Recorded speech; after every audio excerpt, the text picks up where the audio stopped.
আসসালামু আলাইকুম সবাইকে টেকনিক্যাল কাপসের পক্ষ থেকে ধন্যবাদ। আজকে আমরা দেখব কীভাবে একটি এয়ার কুল চিলার কাজ করে। এটা হলো একটি এয়ার কুল চিলারের প্ল্যান। আপনার এখানে আপাতত 3টি এয়ার কুল চিলার আছে। এখানে 2টা পাইপ আছে, একটা হলো চিল ওয়াটার সাপ্লাই, একটা হলো চিল ওয়াটার রিটার্ন। চিল ওয়াটার সাপ্লাই সরাসরি আপনার এখানে ফ্লোর হয়ে সে সরাসরি আবার এইচইউএফসি হয়ে সরাসরি আবার রিটার্ন হয়ে সে চিলারে যাবে। চিলার থেকে সে আবার মনে করেন চিলারের মাধ্যমে ঠান্ডা হয়ে সে আবার এখানে চিলারের মাধ্যমে সে ঠান্ডা হয়ে সরাসরি আবার এই যে উপরটা দিয়ে সে আবার মনে করেন সাপ্লাই সরাসরি ফ্লোরে যাবে। এটা হলো সাপ্লাই, এটা হলো আপনার রিটার্ন। এই যে উপরে এটা হলো ফ্লো সুইচ, এটা হলো প্রেশার গেজ। আর এই যে এখানে এটাও প্রেশার গেজ। এটার মাধ্যমে আপনার কত প্রেশার আছে দেখতে পারবেন, কত প্রেশার বা কত পিএসআই আছে দেখতে পারবেন। এটা হলো বাটারফ্লাই ভালভ কন্ট্রোল করার জন্য। এটা হলো পাইপ, কত পাইপ টেম্পারেচার। আর এটা হলো আপনি মনে করেন আপনার যে কী আছে দেখতে পারবেন, প্রেশার দেখতে পারবেন।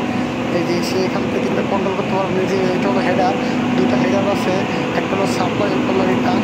এই যে সেম অন্য চিলারও সেম। এই যে চিলার, এগুলো হলো আপনার মনে করেন চিলারের আউটডোর বা কন্ডেন্সার ইউনিট। উপরে ফ্যান দেওয়া আছে, ওই ফ্যানের মাধ্যমে আপনার যে কন্ডেন্সার আছে ওই কন্ডেন্সার থেকে তাপ আপনার বর্জন করা হয়। এই ফ্যানের মাধ্যমে সে তাপমাত্রা বর্জন করে। আর নিচে হলো চিলার। এখানে চিলারের 2টো অংশ থাকে, একটা হলো হেডার, চিলার 2টো অংশ থাকে, একটা হলো শেল, একটা হলো টিউব। আপনার শেলে মূলত থাকে মনে করেন আপনার পানি, আর টিউবে থাকে মূলত গ্যাস। যখন গ্যাসের সঙ্গে পানি আসে তখন সে ঠান্ডা হয়। আর এই তামার পাইপটা হলো আপনার মনে করেন কন্ডেন্সারের পাইপ। কন্ডেন্সার থেকে পাইপ সে মনে করেন যে কন্ডেন্সার পাইপগুলো সরাসরি মনে করেন যে এটা হলো চিলার পাইপ। এখান থেকে সেই চিলারে মনে করেন সে কম্প্রেসারে সরাসরি গেছে।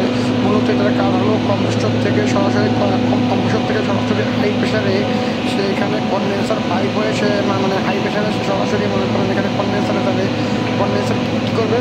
কন্ডেন্সার সে মনে করেন ফ্যান ঘোরার মাধ্যমে সেখান থেকে মনে করেন তাপমাত্রা বের করে দিয়ে বা শোষণ করবে, যার ফলে এটা মনে করেন তরল হবে।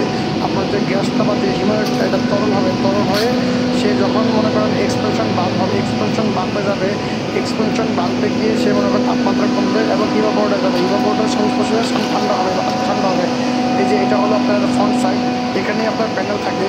আর এই সাইডে ওই যে এটা হলো প্যানেল থাকে, এখানে প্যানেল থাকে আপনার ডিসপ্লে প্যানেল অন অফ করার জন্য। এটা হলো সাকশন পাইপ, এই যে এটা হলো সাকশন পাইপ খাদোটা। ডাইরেক্ট চিলার থেকে সাকশন পাইপ হয়ে সে আবার কম্প্রেসরে যাবে, আবার কম্প্রেসর থেকে সে আবার কন্ডেন্সারে যাবে, ডিসচার্জ হয়ে কন্ডেন্সারে যাবে। এই যে এটা হলো আপনার হিট এক্সচেঞ্জারের মাধ্যমে তাপমাত্রা সে বর্জন করবে। এই যে এখানে এই যে অয়েল সেপারেটর আছে। এটা হলো গ্লাস আপনার অয়েল দেখার জন্য, আপনি কী পরিমাণ গ্যাস আছে ওই গ্যাসটা দেখার জন্য। আপনার এটা হলো আপনার মনে করেন ডায়ার, মানে পরিষ্কার করার জন্য, আপনার গ্যাসটা পরিষ্কার করার জন্য। এখানে আরও কিছু আছে, এই যে লো প্রেশার ট্রান্সডুসার। এখানে আপনার মূলত ইভাপোরেটর মূলত লো প্রেশারে সে মনে করেন সাকশন হয়, এই কারণে লো প্রেশার ট্রান্সডুসার। ধন্যবাদ। অবশ্যই আমার ভিডিওতে সাবস্ক্রাইব করবেন, ফলো করবেন।